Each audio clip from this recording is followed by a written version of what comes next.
Sir Pawan Kalyan గారు సనాతన ధర్మం పేరు మీద తన వేషం మార్చడమే గాకుండా, యావత్ భారతదేశం తన వైపు చూసేలా చేసుకున్నారు. మన తెలుగు రాష్ట్రాలే గాకుండా ఇప్పుడు తమిళనాడు మీద గూడా సనాతన ధర్మం అటాక్స్ చేస్తూ అక్కడి ఎంజీఆర్ గారిని పొగుడుతున్నారు. సో, హ్మ్. దానిపైన మీ అభిప్రాయం? Correct. Best question of the year ఇది. పవన్ కళ్యాణ్ యాక్చువల్‌గా తనకున్న గ్లామర్ సంగతి తెలిసిందే మనకి. ఒక సభ పెడితే మోడీ గారు కాదు కదా ఎవడికి రారు. ఏ యాక్టర్‌కి రారు. ఒక 'షారుఖ్ ఖాన్' తప్ప అని చాలా సార్లు చెప్తున్నాను నేను. సో, అంత జనం వచ్చి అంత జనాదరణ ఉన్న ఏకైక star, power star Pawan Kalyan.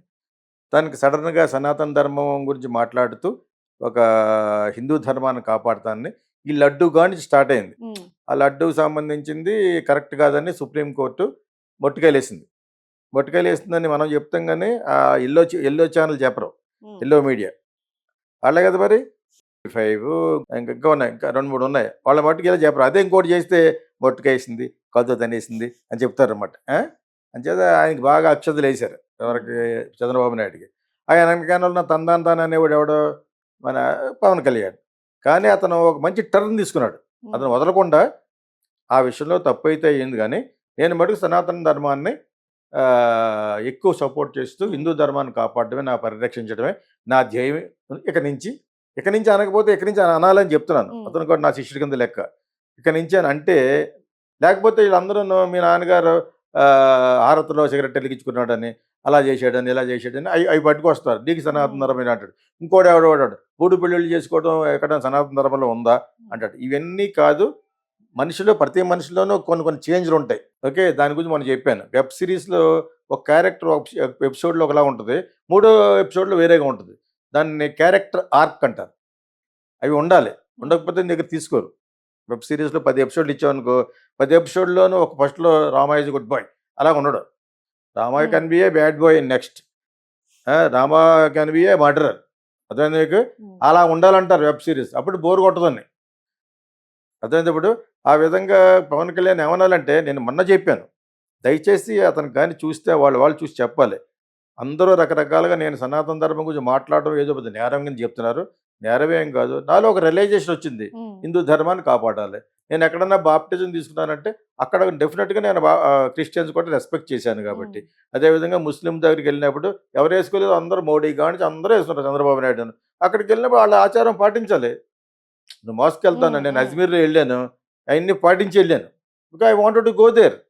ఇలా నడుచుకుంటూ వెళ్ళిపోలేను కదా. అందరూనేమో చక్కగా వైట్ అండ్ వైట్ వేసుకుని పెట్టుకున్నారన్నమాట.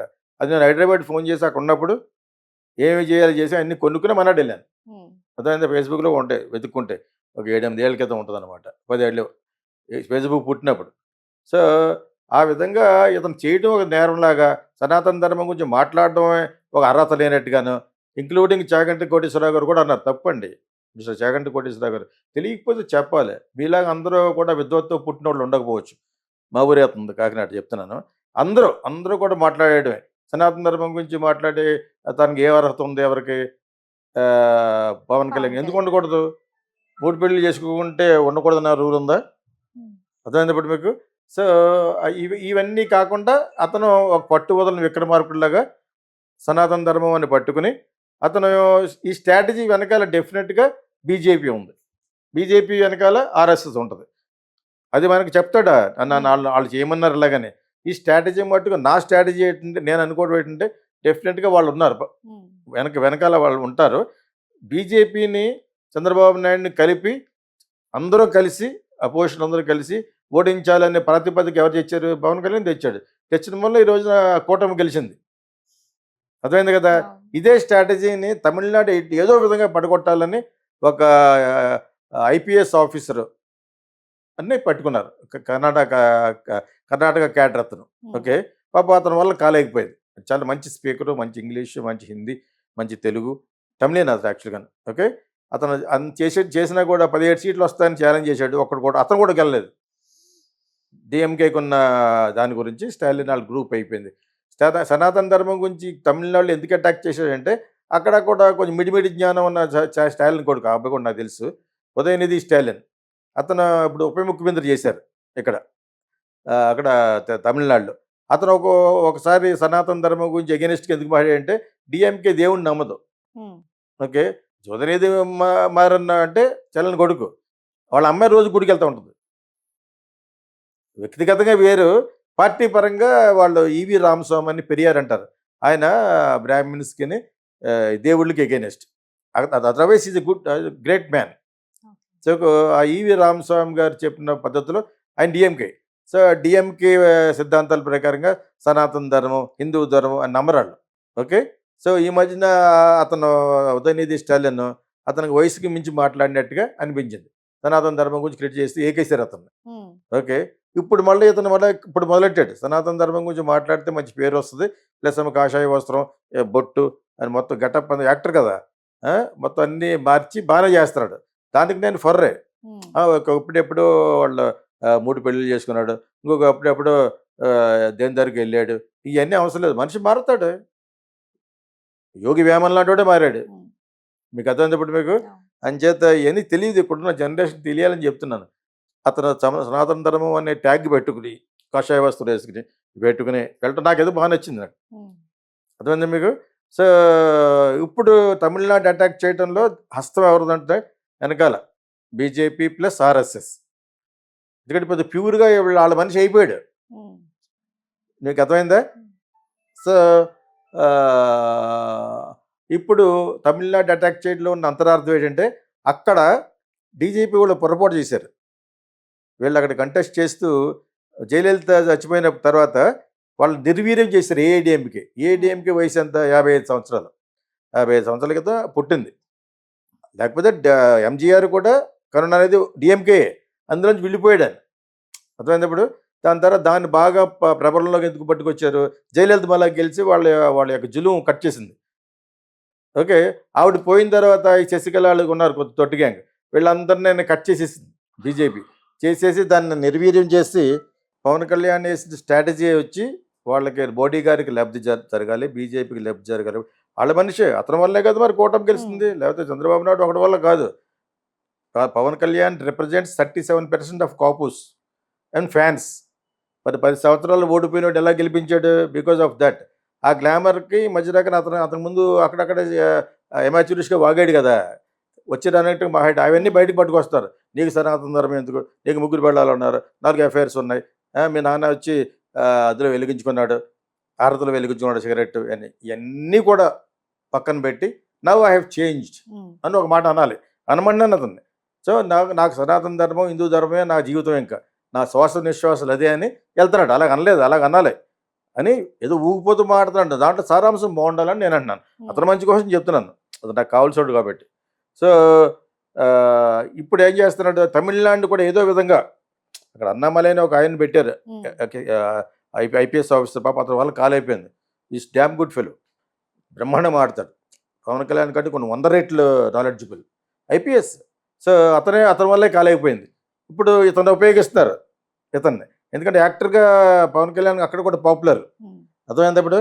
సో, ఇతని స్ట్రాటజీ మంచిదే. ఈ స్ట్రాటజీకి వెనకాల మోడీ గారు, బీజేపీ, ఆర్ఎస్ఎస్ ఉంది కాబట్టే తమిళనాడు పాటగొట్టగలిగితే ఇతను ఇప్పుడు వచ్చే ఎలక్షన్లో వచ్చేటప్పటికి ప్రిపేర్ చేస్తారు. ఎలాగా? డిఎంకే ఏఐడిఎంకేని విచ్ఛేదం చేస్తారు బీజేపీ వాళ్ళు. ఓకేనా? బెడగొట్టేశారనమాట. బెడగొట్టడం వల్ల వీళ్ళకే దెబ్బ అయిపోయారు. దాన్ని మళ్ళీ కలపడం కోసం ఎంజీఆర్ని పొగుడుతున్నాడు. ఎంజీఆర్ అంటే ఎవరు? జయలలిత బాస్ కదా. సో, మళ్ళా ఏఐడిఎంకేని పూర్వవైపుని తీసుకురావాలంటే ఇతను కలుపుతున్నాడు. ఆడెవడో అన్నాడు సడన్గా ఎంజీఆర్ మీద ఎందుకు ప్రేమ పుట్టిందంటే, ఎంజీఆర్ మీద ఎవరికన్నా ప్రేమ పుట్టచ్చు. ఎంజీఆర్ మేము చదువుకునేటప్పటికీ ఆయన సీఎం. ఎంజీఆర్ సినిమాలు చూడడం ఎవడు ఉంటాడు? Is great. అసలు సినిమా ఫీల్డ్కి పేరు తెచ్చింది ఎంజీఆరే. Is a very big man. ఆయనకు ఒక స్టూడియో వ్యవహారం. ఎన్టీ రామారావుకి ఎక్కడికి వెళ్ళాలో తెలియక ఇన్కమ్ ట్యాక్స్ వాళ్ళు వాళ్ళ ఎన్టీఆర్ ఎస్టేట్లో ఉంటూ రామకృష్ణ థియేటర్లో అతని మీద కేసేశారు. అప్పుడు ఎంజీఆర్ దగ్గరికి వెళ్తే ఒక ఎమ్మెల్యే నిలబడమే అన్నాడు. ఎంజీఆర్కే ఎంజీఆరే ఇచ్చాడు సజెషన్. ఆయనకి ఈ సచ్ ఎ గ్రేట్ పర్సన్. అతను ప్రతి సినిమాల్లోనూ ముసలి వాళ్ళని ఇలా పట్టుకోవడం ఉంటాయన్నమాట సీన్లు. And at the same time హీరోయిన్లు కూడా అలా పట్టుకుంటాడు గట్టిగా. అంచేది అందరికీ ఇష్టం. ఎక్కడ చేసేస్తాడు ఆడికి తెలియదు. ఎంజీఆర్ అంటే అంతకు ఇష్టం అనమాట. సో, అటువంటి ఎంజీఆర్ లేరు కదా ఇప్పుడు. మరి తర్వాత జయలలిత వచ్చింది. ఇప్పుడు డిఎంకేని మళ్ళీ కలిపి ముందుకు వెళ్ళటం కోసం అతను ఒక నేషనల్ లీడర్ అవుతున్నాడు. Pawan Kalyan is no more a state government, is becoming a national leader. అది చూడలేకపోతారు కొంతమంది, అర్థమైందా? అవి తిడతాడు. ఎందుకంటే ఇప్పుడు అందరూ అన్నారు కదా నీకు సనాతన ధర్మం ఏంటి అని అని వెనక్కి వెళ్ళిపోడు, వెళ్ళకూడదు కూడా. అతను వెళ్ళి వేసిన స్టెప్ కరెక్టే. ఇది ఉదయనిధి స్టాలిన్కి దెబ్బ. వాళ్ళని కదల్చలేకపోతున్నారు. మళ్ళీ ఏఐడిఎంకి కలుపుకుంటారు. వెళ్ళి అడగొట్టేశారు బీజేపీ.